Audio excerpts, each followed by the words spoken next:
تاب کے در رہے تیرگی می روی بہر توبہ درائے شباب غوی تاب کے در رہے تیرگی می روی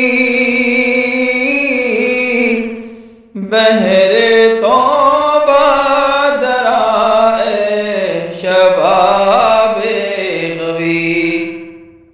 بشنو از گوش دل مثنوی معنوی در رہے صدق برتا مصمم شوی بشنو از گوش دل مثنوی معنوی در رہے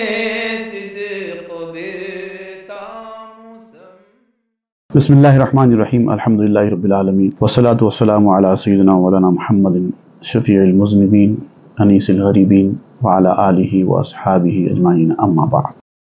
گزشتہ ہم پڑھ رہے تھے کہ جو لوگ لالچ کا شکار ہوتے ہیں وہ اچھی باتوں کو ماننے کے لیے تیار ہی نہیں ہوتے، بھلے ہی وہ بات ان کے حق میں بہتر ہو، ان کی بھلائی کے لیے کہی جائے، لیکن وہ بات ان کے کان میں داخل ہی نہیں ہوتی، وہ سنتے ہی نہیں ہیں۔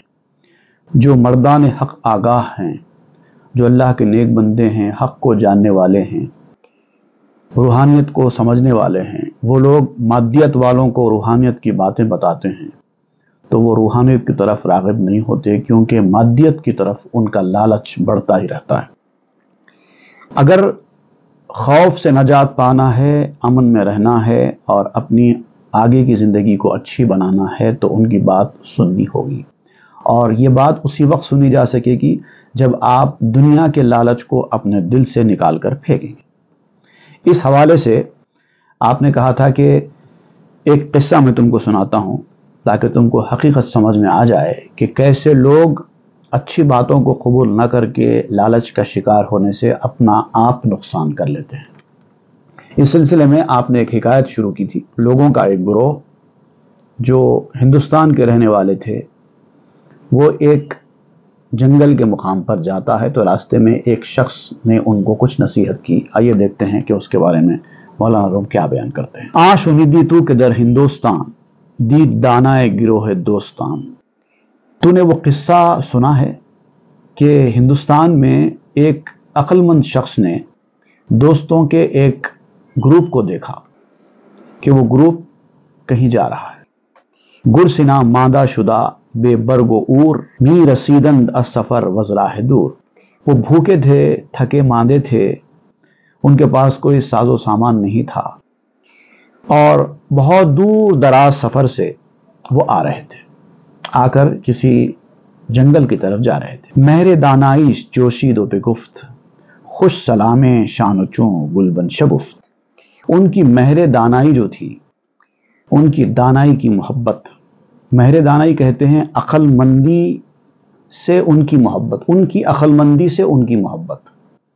ایک آدمی عقل مند ہوتا ہے تو وہ اپنی عقل مندی سے محبت رکھتا ہے، تو وہ محبت کا تقاضا یہ ہے کہ وہ اپنی عقل مندی کا برمحل استعمال کرے۔ آپ کو میں ایک مثال دیتا ہوں کہ آپ راستے سے گزر رہے ہیں، آپ نے بائک اسٹارٹ کی، بائک پر سوار ہو گئے اور آگے کی طرف نکل گئے۔ اچانک آپ نے دیکھا کہ ایک شخص تیزی کے ساتھ دوڑ کر آپ کے پاس آیا اور کہنے لگا کہ آپ کا سائیڈ اسٹینڈ صحیح کر لیجئے ورنہ آپ گر جائیں گے، ایکسیڈنٹ ہو جائے گا۔ آپ فوری نیچے نظر کرتے ہیں اور اپنے سائیڈ اسٹینڈ کو برابر کر لیتے ہیں۔ اب سوال یہ پیدا ہوتا ہے کہ اس کو آپ سے کیا مسئلہ تھا؟ اگر آپ گر بھی جاتے تو اس کا کیا نقصان تھا؟ اس نے کیوں تیزی کے ساتھ آپ کو یہ بات بتائی؟ اسی طریقے سے کسی لیڈی کو آپ اپنی بائک پر پیچھے بٹھا کر چلتے ہیں تو اس کا برقع، یا کسی شخص کو آپ نے پیچھے بٹھایا تھا، اس کا کوئی عبا وغیرہ لٹک رہا ہے تو پہیے کے اندر چلا جاتا ہے نا، بعض وقت اس سے ایکسیڈنٹس بھی ہو سکتے ہیں۔ فوری راستہ چلنے والا آپ کو آ کر کہتا ہے کہ ارے بھئی یہ ایسا ہو رہا ہے، اس کو اٹھا لیجئے، یہ پہیے میں آپ کا رومال یا آپ کا عبا آ رہا ہے، اس کو صحیح کر لیجئے۔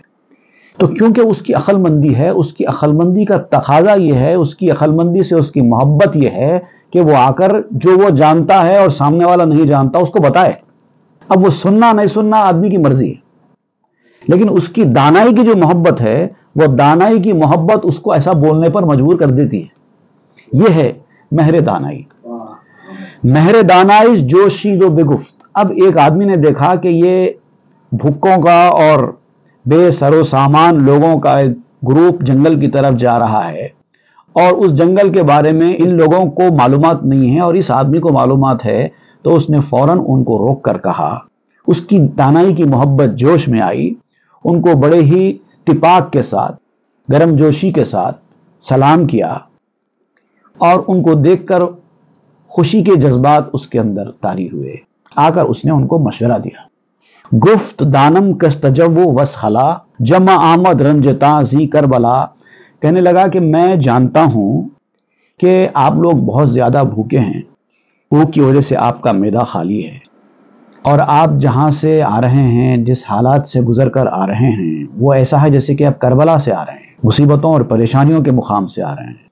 اب ایسے میں آپ کے لیے تو کچھ بھی کھانا حلال ہو جائے گا۔ جب انسان بھوکوں مرنے کی کیفیت میں آتا ہے تو اس وقت حرام بھی اس کے لیے حلال بن جاتا ہے، اور ایسے میں اگر آپ کی کوئی پسندیدہ غذا مل جائے تو پھر تو آپ اس کے اوپر ٹوٹ پڑتے ہیں نا۔ یہ انسانی مزاج ہے۔ میں آپ کی حالت کو جانتے ہوئے یہ محسوس کر رہا ہوں کہ اب آپ جس جنگل میں جا رہے ہیں وہاں پر کیا ہوگا آپ کے ساتھ، اس لیے میں پہلے کا پہلے آپ کو مشورہ دے رہا ہوں۔ لیک اللہ اللہ اے قوم جلیل تا نہ باشد خرد تا فرزند پیل۔ یہ سب جاننے کے بعد میں آپ کو ایک مشورہ دے رہا ہوں کہ اللہ اللہ خدا کے لیے، آپ بڑی بزرگ جماعت ہیں، بڑے اچھے لوگ ہیں، میں آپ کو مشورہ دیتا ہوں کہ وہاں جانے کے بعد آپ کو جنگل میں ہاتھی کے بچے ملیں گے، اور کبھی ہاتھی کے بچوں کا شکار مت کیجیے۔ پیل ہستی سو کہ اکنو می روید پند من از جانو از دل بش نوید۔ جس مقام پر آپ جا رہے ہیں وہاں پر ایک ہاتھی ہے، اور ایک بڑا ہاتھی ہے، اور راستے میں آپ کو ہاتھی کے بچے ملیں گے۔ تو اب جو بات میں آپ سے کہنے جا رہا ہوں اس کو جان و دل کے ساتھ سنو، میری نصیحت کو یاد رکھو اور اس پہ عمل کرو، اس میں آپ کی بھلائی ہے۔ پیل بچکانند اندر راہتاں سید ایشاں ہست بس دل خواہتاں۔ اب یہ جو راستے میں آپ کو ہاتھی کے بچے ملیں گے، اور آپ کو ان ہاتھی کے بچوں کا شکار کرنا بہت پسند ہے، یہ بھی میں جانتا ہوں۔ ایک تو آپ بھوکے ہیں، ایک مرحلہ یہ ہے بھوکے تھکے ماندے اور بری حالت ہے آپ کی، جو کھانے کو مل جائے آپ کھانے کے لیے تیار ہو جائیں گے۔ اس کے بعد دوسری حقیقت یہ ہے کہ آپ جنگل میں جا رہے ہیں، وہاں پر ہاتھی اور اس کے بچے رہتے ہیں۔ ہاتھی تو بڑا ہے، اس کو آپ شکار نہیں کر پائیں گے، جب بچے ملیں گے تو آپ ان کے اوپر حلہ بولیں گے، بھوک کے مارے ہیں، اور آپ کو ہاتھی کا شکار پسند بھی ہے۔ یہ حالت ہے۔ بس ضعیف اندو لطیف اندو سمی لیک مادر شاہ بود اندر کمی۔ یہ جو ہاتھی کے بچے آپ کو راستے میں ملیں گے وہ بہت کمزور ہوں گے، آسانی سے آپ ان کا شکار کر سکتے ہیں، اور پاکیزہ بھی ہوں گے اور موٹے تازے بھی ہوں گے، گوشت وغیرہ اچھا ملے گا ان کا شکار کرنے سے آپ کو۔ لیکن ایک بات یاد رکھیے، ان کی ماں، ہاتھی کی ماں، وہ بڑی طاقتور ہے اور گھات میں رہتی ہے چھپ کر۔ جو ان کے بچوں کا شکار کرتا ہے وہ اس کے اوپر حلہ بولتی ہے۔ تو اگر آپ لوگوں کو اپنی جان پیاری ہے تو ان بچوں کا شکار آپ کو نہیں کرنا چاہیے۔ اس پے فرزند صد فرسنگ را او بگردت در حنین و آہ آہ۔ وہ اپنے بچوں کی حفاظت کی خاطر ہزاروں میل دور سے روتی ہوئی اور ہائے ہائے کرتی ہوئی دوڑنے لگتی ہے۔ حنین، حنین کہتے ہیں مورننگ، مورننگ کرتے ہوئے، اور آہ آہ میکنگ لیمنٹ، وہ کرتے ہوئے دوڑتی ہے، تو کسی کو چھوڑتی نہیں ہے۔ آتشو دودھ آیا دس خرطوں میں وہ الحذر زاں بچہ مرحوم میں وہ، اور وہ اتنی خطرناک ہتھنی ہے کہ اس کی سونڈ سے آگ نکلتی ہے، دھواں نکلتا ہے۔ یعنی گویا آپ موت کو دعوت دیں گے اگر اس کے بچوں کو ہاتھ بھی لگائیں گے تو وہ قابل رحم حالت میں بچے ملتے ضرور ہیں آپ کو، لیکن ان سے بچیے۔ ارے یہ تو چھوٹے کمزور بچے ہیں، ان کو تو ہم آسانی سے مار سکتے ہیں، ایسا مت سوچو۔ بچے ضرور کمزور ہوں گے لیکن ان کی رکھوالی کرنے والی بہت مضبوط ہے۔ اب دیکھیے آپ وہ کدھر لا رہے ہیں اس واقعے کو، آپ اندازہ کر سکتے ہیں۔ اب دیکھیے یہ حکایت جو آپ نے بیان کی، اب یہاں پر حکایت آپ نے روک دی، اب جو کام کی بات یہاں پر نکلی ہے آپ نے اس کو پکڑ لیا۔ اب حکایت بعد میں آگے بڑھے گی اس کے بعد کیا ہوا، لیکن آپ نے یہاں پر پکڑ لیا۔ آتشو دودھ آیا 10 خرطوں میں او، الحذر زاں بچہ مرحوم او، اس کی سونگ سے آگ نکلتی ہے، وہ برستی ہے، دھواں نکلتا ہے۔ تو وہ جو اس کے بچے ہیں بظاہر کمزور ناتوان، اس کو کمزوری کی وجہ سے، ناتوانی کی وجہ سے اپنا شکار مت بناؤ۔ اب یہاں پر آپ کیا چیز بیان کرنا چاہتے ہیں وہ دیکھیں۔ اولیاء اطفال حق اندے پسر، در حضور و غیبت آگاہ باخبر، یہی حال اولیاء اللہ کا بھی ہوتا ہے۔ اے لڑکے یاد رکھ، اولیاء بھی اسی طرح اللہ کے بچے ہیں۔ بچوں سے مراد یہاں پر جس طرح حتمی اپنے بچوں کی رکھوالی کرتی ہے، نگہبانی کرتی ہے، اللہ بھی اپنے اس اولیاء کی حفاظت کرتا ہے۔ ان کے اوپر حملہ کرنے کی، ان کے خلاف جانے کی کوشش مت کرنا، ان کا تو تم نقصان کر دو گے لیکن اللہ تعالیٰ تمہیں نہیں چھوڑے گا۔ اور ان کی موجودگی اور ان کی غیر حاضری، دونوں صورتوں میں اللہ ان سے باخبر ہے۔ موجودگی اور غیر حاضری سے مراد کیا ہے؟ یہاں پر موجودگی سے مراد اللہ تعالیٰ کے حضور میں ان کی موجودگی، اللہ تعالیٰ کا قرب، اور غیر حاضری سے مراد اللہ تعالیٰ کا قرب ان کو اس وقت میسر نہیں ہے، وہ مخلوق کے درمیان ہوتے ہیں۔ ایک ہوتا ہے توجہ اللہ، جیسے آدمی نماز پڑھتا ہے وہ توجہ اللہ کے مرحلے میں ہوتا ہے، عبادت میں مشغول ہوتا ہے، اوراد و وظائف پڑھتا ہے، اللہ کا ذکر کرتا رہتا ہے، وہ توجہ اللہ ہے۔ لیکن اللہ کے ذکر میں نہیں ہوتا، مخلوق کی طرف ہوتا ہے اس کا رجحان، توجہ الخلق کہتے ہیں اس کو۔ تو وہ اللہ کے حضوری میں نہیں ہے، اس وقت لوگوں کے مسائل حل کر رہا ہے، ان کی زندگی میں ان کی زندگی میں مداخلت کر رہا ہے، دنیاوی معاملات میں مشغول ہے، تو وہ غیبت ہے۔ غیبت یعنی اللہ تعالیٰ کی حضوری سے دور رہنا۔ تو اب یہاں پر یہ کہتے ہیں کہ در حضور و غیبت آگاہ باخبر، چاہے وہ لوگ اس حالت میں رہیں چاہے وہ لوگ اس حالت میں رہیں، اللہ تعالیٰ ہر وقت ان کی نگرانی کرتا رہتا ہے۔ غائبی مندیش از نقصان شاں، کو کشت کی از برائے جانشاں، ان کی غیر حاضری کی اس کیفیت کو، توجہ الخلق کی اس حالت کو، ان کی خرابی، ان کی کمی یا ان کا نقصان مت سمجھو، کیونکہ اب وہ توجہ اللہ کی حالت میں نہیں ہے نا۔ ہم ان کو جو چاہے بول سکتے ہیں، ہم ان کے ساتھ جو چاہے کر سکتے ہیں۔ اگر وہ توجہ اللہ کے مرحلے میں ہوتے تو شاید ہمارا کچھ نقصان ہو جاتا، لیکن ایسا نہیں ہے۔ اب تو وہ توجہ الخلق کے مرحلے میں ہیں، اب ہم ان کو جو چاہے بول سکتے ہیں، ایسا مت سمجھو۔ کیوں؟ کو کشت کی از برائے جانشاں، اللہ تعالیٰ اولیاء کے دشمنوں سے بدلہ لیتا ہے۔ بھلے ہی آپ ان کو نقصان پہنچا دیں، آپ کے نقصان پہنچانے سے ان کا نقصان ہو بھی جائے، آپ یہ مت سمجھو کہ آپ کامیاب ہو گئے، عارضی کامیابی ہوگی، لیکن اللہ تعالیٰ آپ کو چھوڑے گا نہیں۔ من عادی لی ولیا فقد آذنتہ بالحرب، جو میرے کسی ولی کے ساتھ دشمنی کرتا ہے میں اس کے ساتھ اعلان جنگ کرتا ہوں۔ اللہ تعالیٰ نے فرمایا حدیث قدسی میں، گفت اطفال منند ہی اولیاء، در غریبی فرد اسکارو کیا۔ اللہ تعالیٰ نے فرمایا ہے کہ یہ جو میری اولیاء ہیں یہ میری اولاد کی طرح ہیں، میں ان کو اس طرح سے دیکھتا ہوں۔ حالانکہ اللہ کو اولاد نہیں ہوتی، لیکن یہاں جیسا میں نے پہلے بتایا کہ اولیاء سے مراد یہاں پر جس کی سرپرستی میں ہیں، جس کی نگرانی میں ہیں، جن کی حفاظت میں ہیں، جیسے ماں باپ اپنی اولاد کی حفاظت کرتے ہیں، ان کے دکھ درد میں شریک ہوتے ہیں، اسی طرح اللہ تعالیٰ اولیاء کرام کی ایک ایک چیز پر نظر رکھتا ہے اور ان کو دشمن کی طرف سے کوئی آنچ آنے نہیں دیتا، اور اگر کوئی دشمن ان کے خلاف کچھ بھی کرتا ہے، تھوڑا بہت بھی ان کو نقصان پہنچاتا ہے، اللہ تعالیٰ اس کو چھوڑتا نہیں ہے۔ در غریبی فرد اسکارو کیا، غیر حاضری میں بھی وہ لوگوں کے درمیان رہ کر بھی اولیاء اللہ تعالیٰ سے جڑے ہوئے ہوتے ہیں۔ یہ مت سمجھو کہ وہ اللہ تعالیٰ سے ان کی توجہ اس وقت ہٹی ہوئی ہے تو اس وقت ہم کچھ بھی کر سکتے ہیں۔ جیسے کسی کا باڈی گارڈ ہوتا ہے، اگر باڈی گارڈ ساتھ ہے تو دشمن حملہ کرنے کی ہمت نہیں کرتا، لیکن جیسے ہی باڈی گارڈ ہٹ جاتا ہے تو دشمن کو ہمت آ جاتی ہے نا حملہ کرنے کی۔ تو توجہ اللہ کی جو کیفیت ہے ان کی باڈی گارڈ کے ساتھ والوں کی سی کیفیت ہے، کوئی ہمت نہیں کرے گا. لیکن جب توجہ الخلق کی منزل میں وہ آتے ہیں تو لوگ سمجھتے ہیں کہ چلو باڈی گارڈ چلا گیا، اب ہم کچھ بھی کر سکتے ہیں. آپ کہتے ہیں کہ نہیں، ایسی صورت میں بھی ان کے اللہ تعالیٰ کے ساتھ مشغولیت جاری رہتی ہے. از برائے امتحان خار و یتیم، اگر کبھی ان کا نقصان ہو بھی جاتا ہے، وہ خار بھی ہو جاتے ہیں، ڈسپائسڈ بھی ہو جاتے ہیں، یتیم بھی ہو جاتے ہیں، اور فنڈ بھی ہو جاتے ہیں، تو وہ آزمائش کے لیے ہوتا ہے. ان کو کچھ نقصان بھی ہوتا ہے تو یہ ان کی آزمائش کے لیے ہوتا ہے.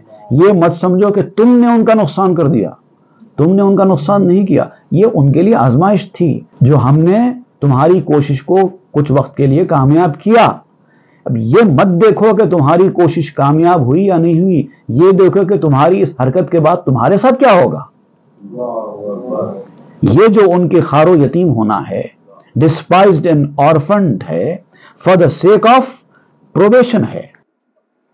ایسا نہیں ہے کہ یہ پرماننٹ ہے، یہ پروبیشن پیریڈ ہے. یہ لیک اندر سر منم یارو ندیم، لیکن در پردہ، پردے کے پیچھے میں ان کا مددگار ہوں، میں ان کا ساتھی ہوں.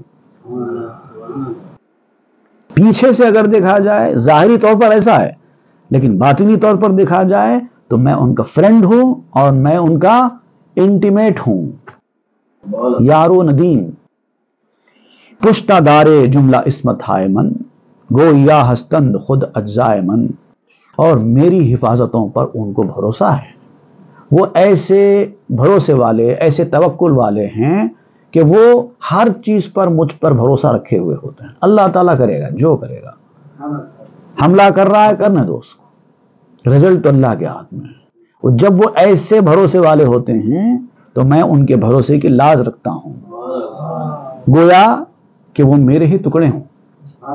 جیسے ایک انسان کے جسم کا ٹکڑا ہوتا ہے، آپ نے کسی کو تماچا مار دیا، اگر وہ کہہ رہا ہے کہ بھئی آپ نے مجھے مار دیا اور مجھے تکلیف ہو رہی ہے، تو کیا آپ اس کو یہ کہتے ہیں کہ میں نے تمہیں کہاں مارا، میں نے تمہارے گال کو مارا، میں نے تمہارے ہاتھ کو مارا، میں نے تمہارے پاؤں کو مارا، تم کو کہاں مارا میں نے؟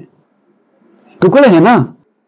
تو ہاتھ کو مارنا آپ کو مارنا ہی ہے. دیکھیے جب میں آپ کو دیکھتا ہوں نا تو آپ کے ہاتھ کو نہیں دیکھتا، آپ کے پاؤں کو نہیں دیکھتا. اگر میں آپ کے ہاتھ کو دیکھوں تو آپ کہہ رہے ہیں کہ آپ مجھے نہیں دیکھ رہے ہیں، یہ کہتے ہیں نا. یہ دیکھنے کا پروسیس الگ ہوتا ہے، آنکھوں کی طرف دیکھتا ہوں. لیکن جب مارنے کی بات آتی ہے، اسی ہاتھ کو میں مارتا ہوں تو آپ کہتے ہیں کہ آپ نے مجھے مارا. یہ ہے ٹکڑا. تو ایسے ہی ہے جیسے کہ وہ میرے ٹکڑے ہیں. ہاں وہاں دلخ پوشانے منند، صد ہزار اندر ہزاروں یک تنند. یاد رکھو، دل میں بٹھا کر رکھو. ٹیک ہیٹ، ٹیک ہیٹ. ہاں وہاں دلخ پوشانے منند، یہ میرے جو دلخ پوشان ہیں، گدڑی پہننے والے، میرے فقیر، میرے صوفی، یہ جو لوگ ہیں جو میری راہ میں نکل چکے ہیں، وہ ہزاروں ہیں، ہزاروں ہیں، لیکن ایک ہیں سب. صد ہزار اندر ہزاروں یک تنن، تن کے حساب سے ایک ہے. اولیاء ایک ہیں، ان میں نہیں میرا تیرا. ورنہ کہہ کر دے بیک چوبے ہنر، موسیے فرعون را زیر و زبر. اگر ایسا نہ ہوتا، میری سرپرستی، میری رہنمائی، میری نگرانی اگر ان کو حاصل نہ ہوتی تو موسیٰ علیہ السلام کی جو لاٹھی تھی نا، ایک معمولی لاٹھی تھی، وہ فرعون جیسی بڑی سلطنت والوں کو برباد نہیں کر دیتی تھی. فرعون تہو بالا ہو گیا موسیٰ کی لاٹھی سے. اس لاٹھی میں ایسا تھا کیا؟ عام لاٹھیوں جیسی ایک لاٹھی تھی، عصائے موسیٰ، لیکن اللہ تعالیٰ کی تائید حاصل تھی تو اس نے کرشمہ دکھا دیا. ورنہ کہہ کر دے بیک نفرین بد، نوح شرق و غرب را غرخاب قد. صرف ایک دعا تھی نوح علیہ السلام کی جس نے مشرق اور مغرب کو ڈبا دیا. ایک ہی بد دعا نے کام کر دیا. ورنہ ایک بد دعا ایسا کیا کام کرتی کہ ساری دنیا الٹ گئی، طوفان میں برخاب ہو گئی، کیونکہ ہماری تائید حاصل تھی نوح کو. برنہ کندے یک دعائے لوت راد، شہر ہائے کافراں را المراد۔ لوط علیہ السلام کی ایک بد دعا کافروں کے شہروں کو برباد کرنے کے لیے کافی ہو گئی۔ کیسے ہوا یہ سب؟ کیونکہ ہماری سپورٹ حاصل تھی۔ گشت شہرستان چوں فردوس شاں، دزلہ آب سیاہ روبی نشاں۔ ان کا جنت جیسا شہر تھا۔ لوط علیہ السلام کی قوم کا ایک ایک گھر شاندار تھا، لگژری ایسا شاندار تھا، اور ویسے ہی گھروں پر مشتمل شہر تھا۔ کیا ہوا؟ کالے پانی کا دریا بن گیا، برباد ہو گیا ایک ہی بد دعا سے۔ سوئے شامست ای نشانوں ای خبر، در رہے خودسش بے بینی برگزر۔ یہ جو واقعہ بیان کیا جا رہا ہے، یہ جو نشانیاں بیان کی جا رہی ہیں، یہ ایسے ہی نہیں ہیں، اس کے نشانات اب بھی موجود ہیں۔ جاؤ سیریا، جاؤ سیریا کا وہ علاقہ جو بیت المقدس کے قریب ہے، اس راستے میں جا کر دیکھو، ہائی وے پہ آج بھی موجود ہے اس کے نشانات۔ لوط علیہ السلام کی قوم کو کس طرح سے برباد کر دیا گیا۔ 100,000 انبیاء حق پرست، خود بہر قرن سیاست ہابدست۔ اسی طریقے سے لاکھوں اللہ کے نیک بندے آئے، انبیاء آئے، اور جنہوں نے بھی ان کے ساتھ ایسی بدتمیزیاں کی، گستاخیاں کی، ان کا مذاق اڑایا، ان کو جھٹلایا، ان کو تکلیف دی، ہر دور میں ایسے لوگوں پر عذاب آئے۔ خود بہر قرن، ہر زمانے میں سیاست ہابدست۔ سیاست سے مراد یہاں پر عذاب ہے، چیسٹائسمنٹ، وہ آئے، ہر دور میں آئے۔ گر بگویم ای بیاں افزوں شود، خود جگر چے بود کہ خارا خوں شود۔ اگر میں اس کی مثالیں دیتے لگ جاؤں تو بہت بیان بڑھتا چلا جائے گا۔ جگر تو جگر ہی ہے، اس کے اندر تو خون ہوتا ہی ہے، پہاڑ بھی خون اگلنے لگیں گے۔ یہ کوئی ایک دو باتیں نہیں ہیں، اس کی حقیقت اتنی طویل ہے کہ اگر سب کچھ بیان کر دیا جائے تو جگر تو پھٹ ہی جائے گا انسان کا، اس کے اندر تو خون ہوتا ہی ہوتا ہے۔ پہاڑ جس کے اندر خون نہیں ہوتا وہ بھی خون اگلنے لگیں گے۔ خون شوت کوہا وہ بازاں بفسرد، تو نبینی خون شدن کوری ورد۔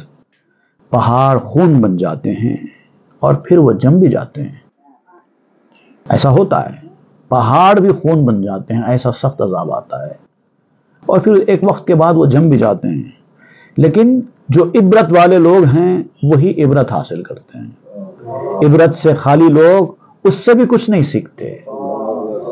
وہ خون بننا اور پھر سوکھ جانا وہ نہ محسوس کرتے ہیں نہ دیکھ سکتے ہیں۔ کیوں؟ کہ اندھے ہیں، مردود ہیں، بلائنڈ ہے، ریپروبیٹ ہیں، اسی لیے کچھ دکھائی دیتا نہیں، اندر اترتی نہیں ہے بات۔ ترفکوری دور بینو تیز چشم، لیک از اشتر نبیند غیر پشم۔ اور عجیب و غریب اندھے ہیں لوگ بھی، ان کا اندھاپن بھی بڑا عجیب و غریب ہے، بہت دور بین ہیں، دور کی سوچنے والے ہیں، دور کی دیکھنے والے ہیں، ٹیکنالوجی میں اتنا آگے نکل گئے ہیں کہ ایسی ایسی چیزیں دیکھ رہے ہیں کہ عام آدمی نہیں دیکھ سکتا، اور بڑے تیز نگاہ ہیں، انٹلیکچوئلز ہیں۔ اللہ تعالیٰ نے زبردست دماغ دیا ہے، زبردست آنکھیں دی ہیں، سائنس اور ٹیکنالوجی میں ایسی ترقی کر لی ہے، لیکن کیا دیکھ رہے ہیں؟ اونٹ کو دیکھ رہے ہیں تو اونٹ کو صرف چمڑا دیکھ رہے ہیں۔ ایسی نگاہ ہے، ایسی دور بینی ہے کہ جب اونٹ پہ نظر پڑ رہی ہے تو صرف چمڑا دکھائی دے رہا ہے۔ یہ کیسی دور بینی ہوئی بھائی؟ ایسے عجیب اندھے، آنکھ والے اندھے۔ منہ ببوں بیند ز صرفا، ہرس انس رقص بے مقصود داند ہم جو خرس۔ انسان جو ہے نا، لالچ میں ایسا آتا ہے کہ جب اس کے اوپر لالچ سوال ہوتی ہے نا، بال بال دیکھ دیکھ کے نکالتا ہے۔ جب لالچ سوار ہوتی ہے تو خرچ کرنا ہی نہیں چاہتا، اتنا کنجوس ہو جاتا ہے۔ frugality of greed, man from the frugality of greed inspects hair by hair، اتنا خطرناک ہو جاتا ہے، اندھا بنا دیتا ہے لالچ، اور کچھ خرچ کرنا نہیں چاہتا اور ناچتا رہتا ہے۔ دیوانے پن میں کوئی مقصد ہے نہ کوئی غرض ہے۔ جیسا ریچھ ناچتا ہے نا، ریچھ جب جنگل میں ناچتا ہے تو کوئی مقصد سے نہیں ناچتا، بس ایسے ہی ناچنا شروع کر دیتا ہے۔ تو ویسے انسان کو لالچ اس راستے پر لے کے جاتا ہے، کوئی مقصد نہیں ہوتا اس کی زندگی کا، وہ خوشیاں مناتا ہے۔ کس بات پہ خوش ہو رہا ہے بھائی؟ کچھ اچیو کیا، کوئی کمال کیا جو خوش ہو رہا ہے؟ بھائی کوئی بندہ کچھ کامیاب ہوا، خوش ہو رہا ہے، چلو مانتے ہیں کسی جگہ وہ کامیاب ہوا، کوئی اچیومنٹ اس نے حاصل کیا، خوش ہو رہا ہے، کوئی ایوارڈ اس کو ملا، خوش ہو رہا ہے، بات سمجھ میں آتی ہے۔ تو کس بات پہ خوش ہو رہا ہے بھائی؟ جیسے ہوتا ہے ہمارے پاس برتھ ڈے مناتے ہیں لوگ، بڑے خوش ہوتے ہیں لوگ برتھ ڈے منا کر۔ میں پوچھتا ہوں بھائی آپ نے کیا کمال کر لیا؟ سارے لوگ پیدا ہوتے ہیں، دنیا میں جتنے لوگ آئے ہیں سب پیدا ہوئے ہیں، اور کسی نہ کسی ایک دن پیدا ہوئے ہیں، سب کی برتھ ڈے ہوتی ہے، تو آپ خوش کیوں ہیں؟ کوئی ایسا کام کرو جو آپ کی خوشی کا سبب بنے۔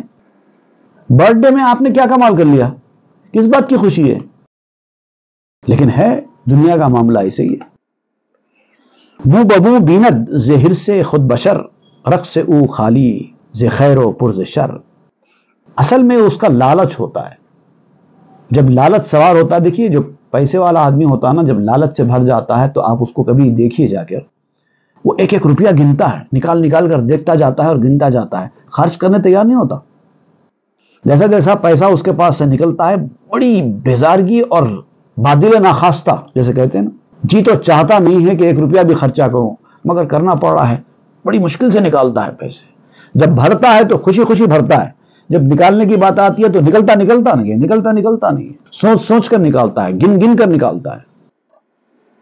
تو کہتے ہیں کہ یہ لالچ کی وجہ سے ہوتا ہے، اور یہ اس کا جو ناچنا ہے، خوشی سے اچھلنا ہے، یہ بھی خیر سے خالی ہے اور شر بھرا ہوا ہے اس کے اندر۔ رقص آنجا کن کہ خود را بشکنی، پمبرا ازلے سے شہوت برکنی۔ آپ کہتے ہیں کہ ناچو، ضرور ناچو، خوش ہو، ضرور خوش ہو، لیکن اپنے آپ کو توڑ کے خوش ہو، اپنی خواہشوں کو توڑ کے خوش ہو۔ خوشی بھی ہے، خوش ہونا بھی ہے، کچھ کرو، کچھ اچیومنٹ حاصل کرو، اس کے بعد خوش ہو۔ اور سب سے بڑا اچیومنٹ یہ ہے خود شکنی، اپنی عزت کی پرواہ نہ کرے، اپنے نام کی پرواہ نہ کرے، دولت کے پیچھے نہ جائے، خواہشیں ارمانوں کو مٹا دے۔ جب اس مرحلے سے تم گزر جاؤ، یہ بہت بڑا کام ہے، کوئی چھوٹا کام نہیں ہے، ہر آدمی یہ کام نہیں کر سکتا، تو بڑا اچیومنٹ ہوا نا۔ جو کام ہر آدمی نہیں کر سکتا وہی تو بڑا اچیومنٹ ہے۔ اس کے بعد ناچو، اس کے بعد خوش ہو۔ پمبرا از ریش شہوت برکنی، شہوت کے زخم سے اپنی روئی کو نوچ ڈالو۔ آپ کی جو زندگی ہے نا، اس کے اندر سے شہوت کو نکالو۔ شہوت کہتے ہیں کسی چیز کی طرف برائی کے ساتھ رجحان رکھنا، لسٹ پیدا ہونا کسی چیز کی، وہ ہے شہوت۔ وہ اگر آپ کے اندر سے نکل جائے، اس کا زخم سوکھ جائے، تب ناچو، وہ واقعی خوشی منانے کا وقت ہے۔ رقص و جولاں برسرے میداں کنند، رقص اندر خون خود مرداں کنند۔ اصل میں کیا ہے معلوم آپ کو؟ آپ کی مردانگی، آپ کی طاقت، آپ کے فن کا مظاہرہ کرنا ہے نا، تو کمرے میں بیٹھ کر مچھروں کو مت مارو، ذرا میدان جنگ میں جاؤ، وہاں پر اپنا فن دکھاؤ۔ لکڑی کی تلوار لے کے کمرے میں بیٹھ کے اوہ اوہ کر لینے سے کامیابی نہیں ہے، وہ کوئی بڑا کمال نہیں ہے، چھوٹے معصوم بچے کرتے ہیں وہ کام۔ آپ اگر مرد ہیں، جوان مرد ہیں، بہادر ہیں، فندان ہیں، تو نکلو میدان میں، نکل کے بتاؤ کتنے باصلاحیت ہے اور کیا کیا کر سکتے ہو۔ بہادر وہ لوگ ہوتے ہیں، رقص اندر خون خود مرداں کنند، مردان بہادر وہ لوگ ہوتے ہیں جو میدان جنگ میں جاتے ہیں، اپنے خون کے ساتھ رقص کرتے ہیں۔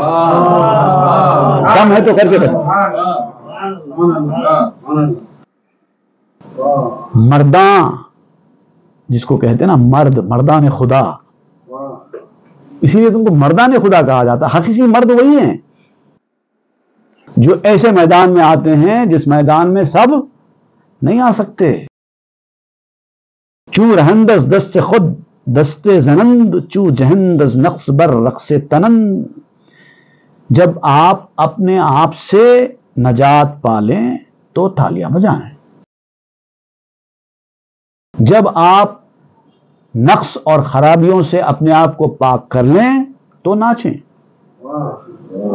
آپ کے ناچنے، آپ کے تالیاں بجانے، آپ کے خوش ہونے کا بھی ریزن ہے، لیکن یہ کرو اس کے بعد خوش ہو جاؤ۔ ایک بزرگ تھے، ایک شخص نے تانا مارتے ہوئے بزرگ سے کہا، ارے ریاکار دوزخی، کہہ دیا۔ تو اب کسی بھی آدمی کو اس طرح سے کہنا بدتمیزی اور ان کے ساتھ گستاخی ہوتی ہے۔ اب دیکھیے اللہ کے نیک بندے کیسے ہوتے ہیں، انہوں نے یہ سنا، سن کے مسکرایا، مسکرا کر فرمانے لگے، دیکھیں گے بھئی قیامت میں اگر میرے ساتھ ایسا ہی ہوا تو واقعی تم جو بول رہے ہو وہ صحیح ہے، لیکن اگر ایسا نہیں ہوا، الٹا ہو گیا تو کیا کرو گے؟ بہت ہی مسکراتے ہوئے جواب دے دیا۔ تو یہ لوگ ایسی باتیں بھی سن لیتے ہیں، کوئی فرق ہی نہیں پڑتا ان کو، مگر خوشی اسی وقت ہے جب آپ کو وہ مقام ملے، اللہ کا قرب میسر آئے، مشاہدے کی منزل میسر آئے، تو آپ کا ناچنا بھی واجب ہے، آپ کا خوش ہونا بھی جائز ہے، جو کرتے کرو، لیکن تب تک یہ سب چیزیں آپ کے لیے روا نہیں ہیں۔ بطری باشاں از دروں دف می زنن، بہرہا در شور شاں کف می زنند۔ یہ وہ نیک بندے ہوتے ہیں کہ ان کے لیے میوزیشنز میوزک بجاتے ہیں، قدرتی میوزیشنز۔ اب آپ قدرتی میوزیشنز کیا بیان کر رہے ہیں وہ آپ کو بتائیں گے۔ یہ مظاہر قدرت جو ہے نا، جھاڑ کے پتے، ہوائیں، سمندر، یہ ایسے لوگوں کے لیے ہی باجے بجاتے ہیں۔ سمندر کے کنارے جا کر کھڑے رہ جائیے، کیسی میوزک کی آواز آتی ہے، آپ کہتے ہیں کہ یہ ایسے لوگوں کے لیے سمندر میوزک بجا رہا ہے۔ سمندر کا یہ جو شور ہے دراصل وہ ایک قسم کی میوزک ہے، وہ تالیاں بجا رہے ہیں۔ کف می زنن، کف می زنن کے دو معنی ہوتے ہیں، ایک تو کف ہاتھ کو کہتے ہیں تالیاں بجانا، یہ کف دست پام، کف پا تلوا ہوتا ہے، تو کف اس کو کہتے ہیں، تو کف می زنن تالیاں بجاتے ہیں۔ ایک ہوتا ہے کف، جو سمندر میں جھاگ ہوتا نا، اس کو بھی کف کہتے ہیں۔ اب چونکہ یہاں پر سمندر کا لفظ بھی آیا ہے تو اس لیے میں دونوں ترجمے کروں گا آپ کو یہاں۔ بہرہا در شور شاں کف می زنند، سمندر ان کے شور میں، ان کی خوشی میں تالیاں بجاتا ہے، سمندر ان کی خوشی میں کف چھوڑتا ہے۔ دونوں معنی ہوتے ہیں۔ تو نہ بینی برگھا بر شاخا، کیا تو نے پتوں کو نہیں دیکھا شاخوں پر، کیسے ہوا کے آتے ہی پھڑ پھڑا کر ایک دوسرے کو مار لیتے ہیں، پتے پتے ایک آواز آتی ہے، سر سر سر سر۔ آپ نے دیکھا کبھی تیز ہوا چلتی ہے تو جھاڑوں کے پتے ایک دوسرے سے مار لیتے ہیں، تو مولانا روم کہتے ہیں کہ یہ اولیاء اللہ کی کامیابی پر تھالیاں بجاتے ہیں۔ کف زنا رقصاں سے تحریک صبا، جیسے ہی ہوا جب چلتی ہے، ہوا کی تحریک سے یہ ناچتے اور تالیاں بجانے لگتے ہیں۔ تو نہ بینی لیک بہرے گوش شاں، برگ ہا بر شاخ شد کف زن آیاں، کیا تم نہیں دیکھتے کہ پتے کھلم کھلا شاخوں پر تالیاں بجا بجا کر ان کا استقبال کرتے ہیں؟ تم کو نہیں سنائی دیتا کیونکہ تم کو کان نہیں ہے، لیکن ان کو کان ہے، وہ سن لیتے ہیں۔ کان سے مراد یہاں پر جسم کا کان نہیں، روحانی کان کی بات کر رہے ہیں، اسپریچول ایئر، اس کی طرف اشارہ کر۔ اگر وہ کان ہوگا تمہارا تو تم بھی سنو گے پتے کس بات کے لیے تالیاں بجا رہے ہیں۔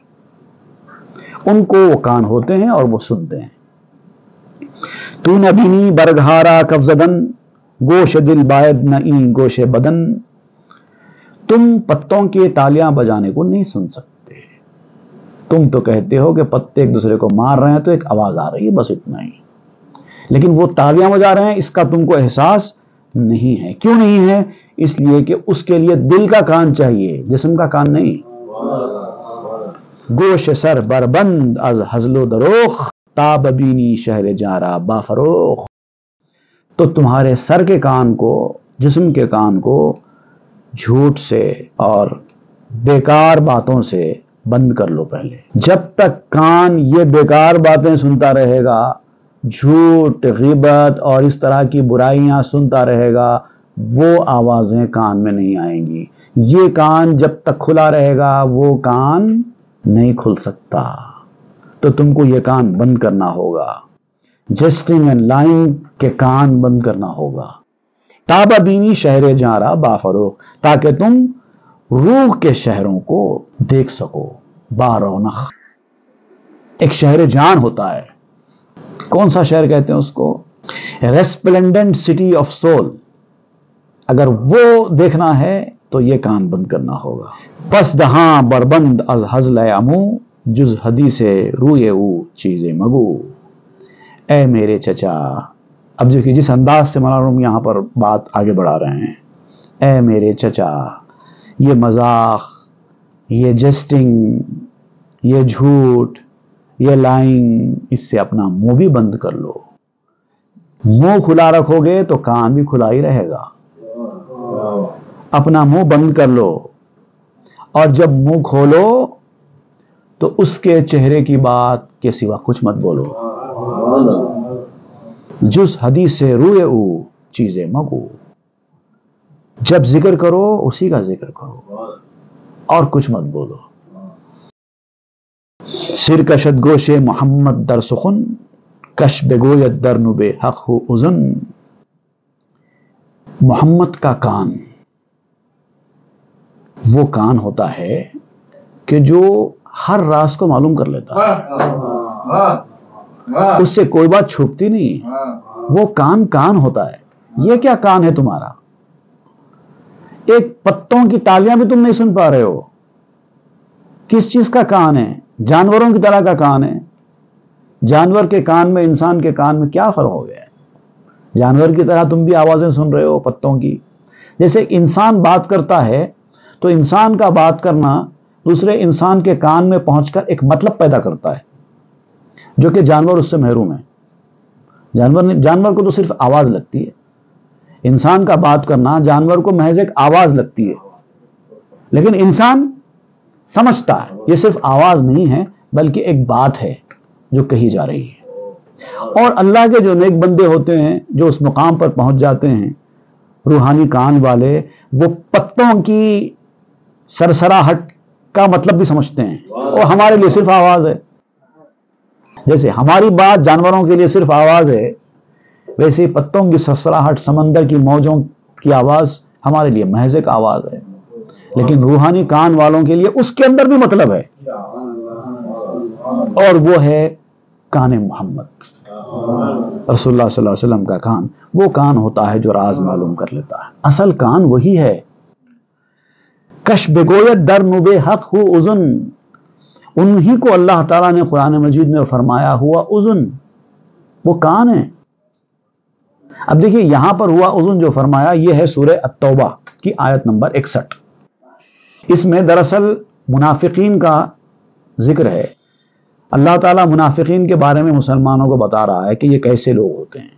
وَمِنْهُمُ الَّذِينَ يُؤْذُونَ النَّبِيَّ، ان میں سے وہ لوگ ہیں جو نبی کو تکلیف پہنچاتے ہیں، نبی کے بارے میں برا بولتے ہیں، غلط سلط باتیں کرتے ہیں نبی کے بارے میں۔ وَيَقُولُونَ هُوَ أُذُنٌ، اور کہتے ہیں کہ وہ کان ہے، مطلب حقارت آمیز طریقے سے کہتے ہیں کان ہے۔ کان کا مطلب کیا ہے؟ ایک مرتبہ کیا ہوا تھا، منافقین کی ایک محفل جمی تھی، وہاں پر کچھ منافقین نے حضور صلی اللہ علیہ وسلم کے خلاف کچھ ناشائستہ کلمات کہے، تو دوسرے جو منافقین تھے، کیونکہ ابھی وہ منافق ہے، کافر نہیں ہے نا، مسلمانوں کے بیچ میں بھی آتے ہیں، اپنے آپ کو مسلمان ظاہر کرتے ہیں، تو ان کا جو دو روپ تھے ان کے، مسلمانوں کے بیچ میں آتے تو اپنے آپ کو مسلمان ظاہر کرتے، نماز بھی پڑھتے، روزہ بھی رکھتے، ان کے ساتھ قرآن بھی پڑھتے، سب کرتے، لیکن جب کافروں کے پاس ہوتے تو اپنے آپ کو کافر بنا لیتے۔ تو وہاں پر سازشیں رچتے اور یہاں پر مسلمانوں کے بیچ آ کر وہ سازشوں کو امپلیمنٹ کرنے کی کوشش کرتے۔ یہ ان کی کمینگی تھی۔ ایک مرتبہ سارے منافقین بیٹھے تھے، کچھ منافقین نے حضور صلی اللہ علیہ وسلم کے خلاف کچھ ناشائستہ باتیں کہیں، تو دوسرے منافقین نے کہا کہ ذرا سنبھل کے بات کرو، اگر بات وہاں پر پہنچ جائے گی تو پریشانی ہو جائے گی۔ تو دوسرے منافق کوئی فرق نہیں پڑتا، ان کے مزاج سے ہم واقف ہیں، وہ کان ہیں صرف، مطلب جاتے ہیں ان کے سامنے، ہم ایک دو چار خسمیں کھا کے بولتے ہم نے کہیں کہا تو وہ یقین کر لیتے ہیں۔ جیسے کان کے اندر جو بات جاتی ہے وہ فوری کان اندر اتار لیتا ہے نا، تو رسول اللہ صلی اللہ علیہ وسلم کے بارے میں اسی کہا کرتے تھے، وہ تو کان ہے بھائی، جو بول دو یقین کر لیتے ہیں، ہم جو کہیں گے یقین کر لیں گے، ہم کہیں گے کہ ہم نے ایسا کہا ہی نہیں، وہ اچھی بات ہے بول لیں گے، پھر اگر ہم نے قسم کھا لی تو پھر تو ہماری بات کا وہ یقین کر لیتے ہیں۔ حالانکہ یہ حضور صلی اللہ علیہ وسلم کی رحمت ہے جو ایسا کرتے ہیں، جانتے بوجھتے بعض وقت نظر انداز کر دیتے ہیں چونکہ یہ قسم کھا رہا ہے۔ تو ہوا اذن کہا انہوں نے، وَمِنْهُمُ الَّذِينَ يُؤْذُونَ النَّبِيَّ وَيَقُولُونَ هُوَ اذن۔ اب اللہ تعالیٰ یہ نہیں فرما رہا ہے کہ وہ اذن نہیں ہے، جواب میں کیا فرما رہا ہے؟ قُلْ اذن خیر لکم، ہاں وہ کان ہیں لیکن تمہاری بہتری کے لیے ہے، ان کا یہ عمل بھی تمہاری بہتری کے لیے ہے۔ یؤمنو باللہ، وہ اللہ پر ایمان لاتے ہیں، وَیؤمنو للمؤمنین، وہ مومنین کی باتوں پر بھروسہ کرتے ہیں، یہ ان کی سادگی، یہ ان کی خوش دلی، یہ ان کے مزاج کی اچھائی ہے۔ جو کئی بار تو ایسا ہوتا ہے کہ وہ جانتے ہیں کہ یہ غلط بول رہے ہیں لیکن پھر بھی مان لیتے ہیں، یہ حد درجہ شرافت ہے، اخلاق کا اعلیٰ درجہ ہے۔ وَرَحْمَةٌ لِّلَّذِينَ آمَنُوا مِنْكُمْ، تم میں سے جو ایمان لائے وہ ان کے لیے رحمت ہیں۔ وَالَّذِينَ يُؤْذُونَ رَسُولَ اللَّهِ لَهُمْ عَذَابٌ عَلِيمٌ، لیکن جو لوگ اللہ کے رسول کو تکلیف پہنچاتے ہیں ان کے لیے تو دردناک عذاب ہے، وہ تو نہیں چھوٹنے والے۔ یہاں پر اس کا آپ ذکر کر رہے ہیں، کش بگویت درنبے حق ہو اذن، اللہ تعالیٰ نے منافقین کی یہ بات کو رد نہیں کیا کہ وہ کان ہیں، یہ کان ہیں، سنتے ہیں، تمہاری بات کو مانتے ہیں، تم جھوٹ بھی بولتے ہیں تو وہ خاموش بیٹھ جاتے ہیں، لیکن یہ تمہاری بہتری کے لیے کرتے ہیں۔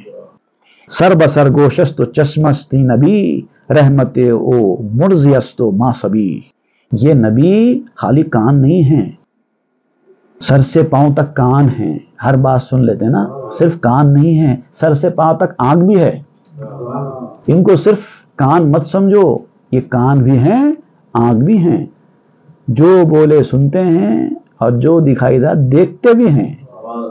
رحمت او مرضیست و ماسبی، ہم ان کے سامنے شیرخوار بچے ہیں اور وہ ہمارے لیے دودھ پلانے والی دایا کی طرح ہیں، وہ ہم کو ہماری بہتری کی فکر کرتے ہیں، ہم کو پلاتے ہیں، ہم پیتے ہیں، رحمت کا دودھ پلانے والے اور ہم رحمت کا دودھ پینے والے بچے۔ این سخن پایا ندارت باز راں، سوئے اہل پیل بر آغاز راں۔ اب یہ جو بات میں نے نکالی ہے اس کی کوئی اینڈ نہیں ہے، کوئی خاتمہ نہیں ہے اس بات کا۔ چلو اب واپس چلتے ہیں ہاتھی والوں کی جانب، شروع سے چل پڑتے ہیں کہ ہاتھی والوں کے ساتھ کیا ہوا، اس آدمی کے ساتھ، وہ بچہ، وہ گروپ ہندوستانیوں کا، بھوکے لوگوں کا، جب جنگل میں گیا تو کیا ہوا، کیا کیا ان لوگوں نے، اور پھر اس آدمی کی نصیحت کا کیا ہوا، کیا ان لوگوں نے اس آدمی کی نصیحت کو مانا یا نہیں مانا، اور نہیں مانا تو کیا نقصان اٹھایا، وہ جو حکایت ہے اس حکایت کی طرف ہم پلٹ کر آتے ہیں، لیکن وہ انشاءاللہ ہم آئندہ کے درس میں پڑھیں گے۔ وصلی اللہ تعالی علی خیر خلق سیدنا محمد وآلہ واصحابہ اجمعین والحمد للہ رب العالمین۔ تاب کے در لگے تیرگی پیروی، بہر توبہ درائے شباب غوی، بشنو از گوش دل مثنبی مانوی، در رہے صدق برتا مسمم شبی، بشنو از گوش دل مثنبی مانوی، در رہے صدق برتا مسمم